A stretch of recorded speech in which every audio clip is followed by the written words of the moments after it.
Molt bé, doncs briefing de l'etapa 4 de la Pyrenees Stage Run. Etapa aventura.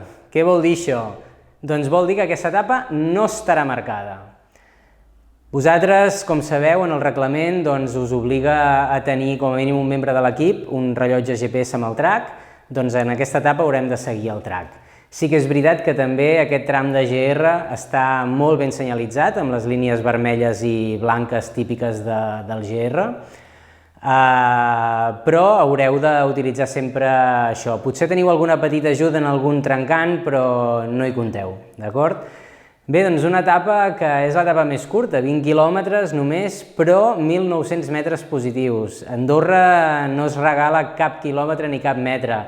És tot pujada i baixada, com veureu, com gairebé tot Andorra, però és una etapa molt divertida.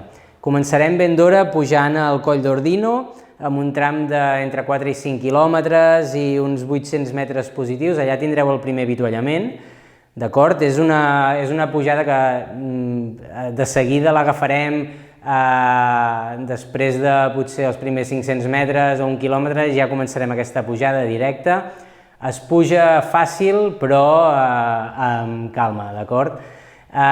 Un cop al Coll d'Ordino, on hi ha l'avituallament, a partir d'aquí una baixada bastant llargueta que ens portarà fins a Ordino Sagudet, al poble, i també és per un camí fàcil, és anar vigilant els trencants, i des d'aquí un tram de puja i baixa fins a arribar a la carretera, que després de fer un tram de carretera i trencar a la dreta per una pista petita de caminar, doncs veureu que de seguida tornarem a creuar aquesta carretera per anar cap al poble d'Arans, aquest tram de 10 quilòmetres, i al poble d'Arans farem el segon i últim avituallament de la quarta etapa.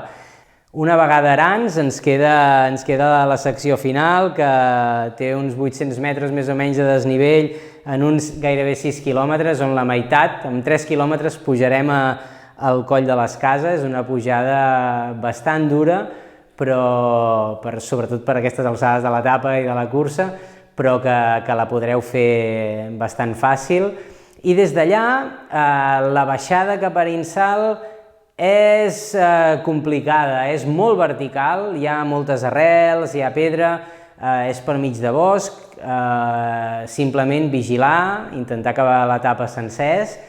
Arribareu en un tram d'urbanització que us portarà pels carrers d'urbanització fins al pàrquing del surf d'Arinsal, on us estarem esperant amb els braços oberts.